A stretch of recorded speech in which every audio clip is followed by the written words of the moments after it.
Today we begin a 14 bag excursion. No. Okay, today we're starting a rather lengthy exploration into chips from Lay's Thailand. I've got about 14 bags of chips here from various sources that are all from Thailand. And the first bag of chips comes to me from an old psychedelic associate of mine by the name of Jana Panich, who's a Thai American who works in beverage distribution.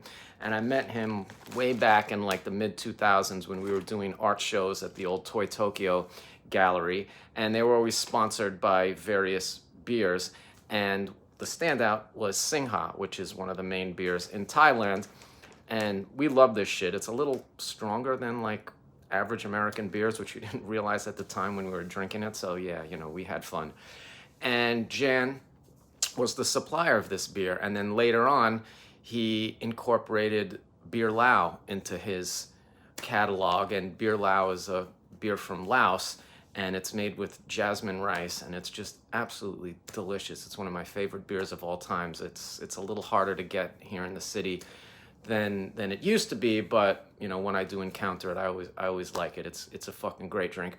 And I became friends with Jan, and Beer Lao became a sort of unofficial sponsor of Psychedelic. All my events, he would give us fucking cases and cases of Beer Lao and the dark Beer Lao. I don't normally like dark beer, but Beer Lao dark is fucking incredible. And I made a commercial for him. You can see on my YouTube page, there's a Beer Lao commercial starring the inimitable Mary Papers, and he actually played a small role in episode 1 of Toy Lords of Chinatown. So those of you who have been following me for a long time and remember the Beer Lao guy, that's him. Haven't seen him in a long time, but one of the great gifts of these potato chip reviews is that old friends of mine have been coming out of the woodwork and coming back into my orbit and giving me tributes of potato chips. And that's what every single friend and fan of Psychedelic should be doing at all times, is finding ways to give me tribute. So thank you, Jan, for this.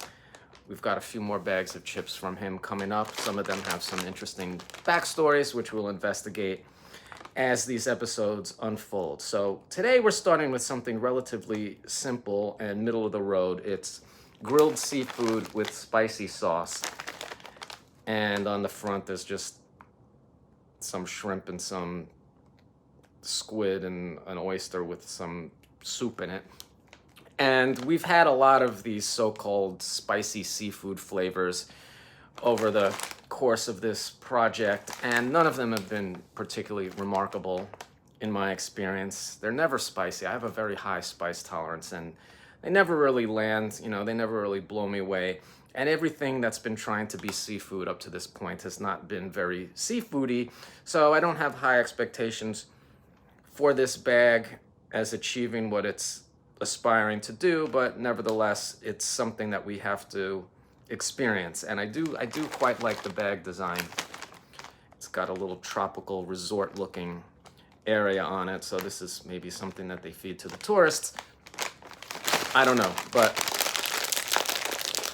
we're gonna give it our best shot. And yes, this is probably a bag design that I would make an action figure of. So keep your eye out at supersuckstore.com, because you never know when the next drop's coming. Okay, here we go. It's a ridged chip, sort of innocuous looking. It's a vague orange tone.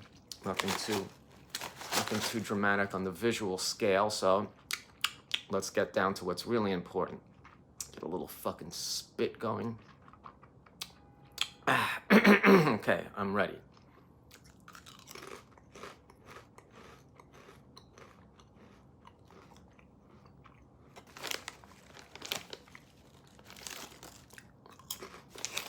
All right, something's definitely happening here.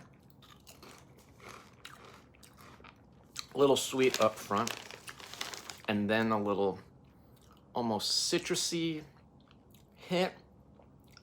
Somewhere in there seems to be a baseline of shrimp shells. It does have the most vaguest suggestion of crustacean. And then in the back of the throat was a little hit of spice. Oh, the shrimp. Yes. Yes, it's there. Oh, you did it. Somehow managed to capture it. This is a layered flavor, I must say. A lot going on. Pretty fucking good, actually. It does have some citrus in it. Not some fucking shrimp. Hey. All right. Good fucking job. It's a nice way to start. I mean, it's not outrageously distinct or special. I probably will forget about these. And I don't think I would seek them out. But wow, that shrimp taste. It's really, yeah, I mean, it tastes completely fake and artificial, but it is present. So